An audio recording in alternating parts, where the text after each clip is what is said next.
Hello बच्चों, let's read the following question. The question says, when a bacteriophage in its lytic phase carries some of the bacterium's partially digested chromosome with it to another host cell, the process is called A. Transformation, B. Generalized transduction, C. Restricted transduction और D. Conjugation. So, हमारा यहाँ पे जो की concept है वो है reproduction in bacteria. सो देखते हैं कि किस तरह से बैक्टीरिया में रिप्रोडक्शन होता है. तो बैक्टीरियल रिप्रोडक्शन के कुछ टाइप्स होते हैं. तो सबसे पहले हम देखते हैं हमारे ऑप्शंस को. फर्स्ट ऑप्शन है दैट इज ट्रांसफॉर्मेशन. ट्रांसफॉर्मेशन ये एक टाइप का ऐसा प्रोसेस होता है जिसमें यह है हमारा ये foreign genetic material that is foreign DNA लेता है फ्रॉम इट्स एनवायरनमेंट.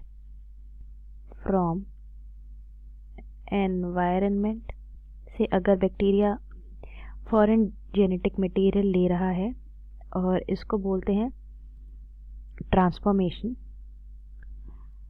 अगर जनरलाइज ट्रांसडक्शन क्या होता है? जनरलाइज ट्रांसडक्शन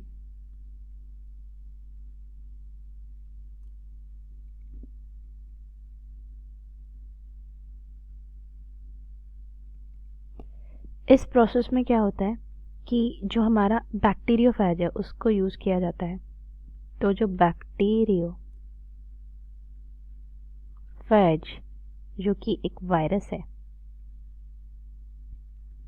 वो ट्रांसफ़र करता है DNA from one bacteria to another.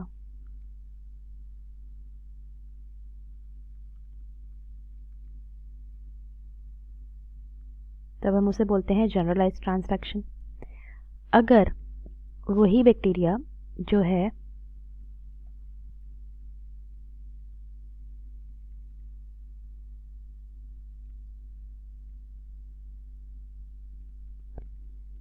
अगर कोई बैक्टीरियोफेज जो हमारा वायरस है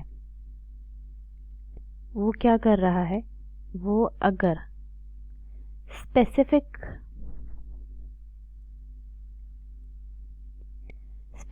पार्ट ले रहा है तब हम उसको बोलेंगे रिस्ट्रिक्टेड ट्रांसडक्शन. स्पेसिफिक पार्ट ले रहा है हमारा डीएनए का, सब हम उसे बोलेंगे रिस्ट्रिक्टेड ट्रांसडक्शन. और हमारा जो कॉन्जुगेशन होता है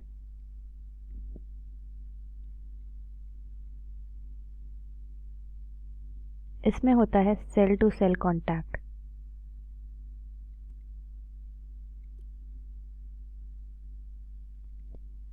और उसके थ्रू क्या होता है, जेनेटिक मटेरियल एक्सचेंज होता है.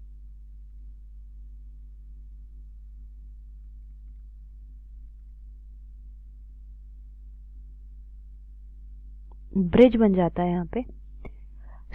दो सेल्स के बीच में और जेनेटिक मटेरियल एक्सचेंज हो जाता है. ये हमारा जो था क्वेश्चन कि लाइटिक फेज में अगर बैक्टीरियोफेज जो वायरस है वो क्या कर रहा है, क्रोमोसोम ले रहा है from one cell to another host cell, तो उस प्रोसेस को बोलेंगे हम जनरलाइज ट्रांसडक्शन. हमारा जो आंसर हो जाएगा वो हो जाएगा option B. I hope you understood it well. All the best.